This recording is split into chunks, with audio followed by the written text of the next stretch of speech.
Radar, the company's profits took a hit as margins of commodity films came under severe pressure in Q4, led by both the BOPET and BOPP segments. The management says this was partly offset by revenue coming in from specialty films.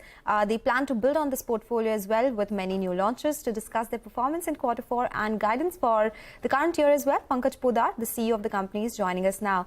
Mr. Poddar, good afternoon. Thanks a lot for joining us.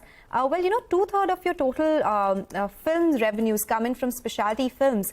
Despite that, there has been a big fall in margins. We had earlier a conversation, you said, because of specialty films, margins are insulated to a large amount. Despite that, why have we seen such a sharp fall in margins, and what is the outlook going forward? In the last quarter, the commodity films, literally made losses at EBITDA level.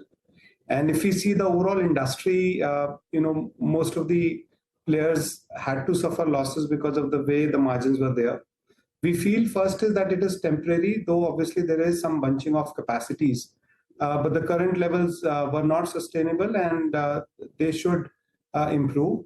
Having said that, I think the other factor which really impacted us was that last 2 quarters were not so great in terms of specialty film growth. If we really see last 2 quarters, the exports to Europe were pretty badly impacted because of the overstocking situation and the war situation in Europe.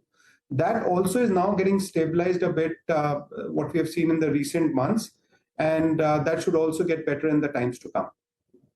Mr. Poddar, so will the commodity films division make losses even in Q1?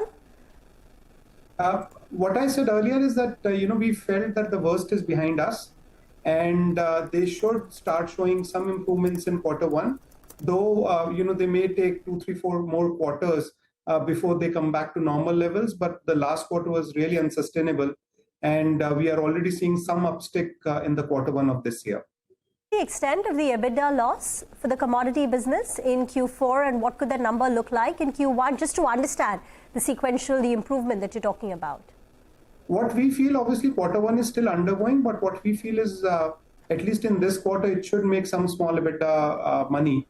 And, as if you have to break down our specialty, 1/3 is specialty films where our margins remain totally intact. The 1/3 was semi-specialty, where margins did take a dip versus last year, which we always say that they are linked to commodities. So if commodity margins come down, semi-specialty margins also come down. However, we made much better money versus commodity films on semi-specialty. And commodity films, we had to go as per the market, where we had to take a dip. But Q1 as such, we are clearly seeing that there is some improvement, there's some better senses prevailing in the market. And what we feel is it should continue to improve a bit by bit in the quarters to come. Oversupply has been impacting the entire packaging industry, right? That's across the board, impact seen on spreads as well. Mr. Poddar, what about the specialty chemicals business? How much did it do in terms of revenues? And also the pet care business, interesting updates there. You're talking about an acquisition. Yeah. So as far as chemical business is concerned, we have grown 75% versus last year. So we closed at 158 crores, which is by far the second year for our chemical business.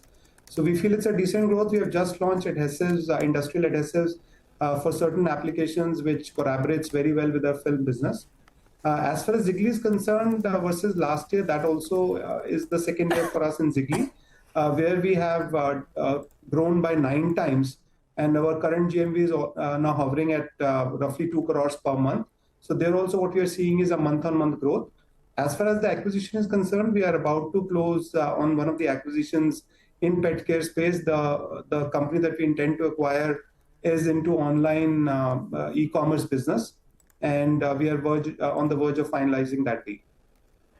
Very quickly, Pankaj, you started off by saying that even the specialty films business saw a hit in the exports part of it due to weaker exports to Europe. Has that demand improved? Or are we continuing to see a decline in... Yeah, go ahead. I would say it has improved close to 80%. It has still not gone back to the earlier levels. Especially there are a couple of businesses where we are yet to see a demand revival. But what we clearly feel is it's a matter of one more quarter.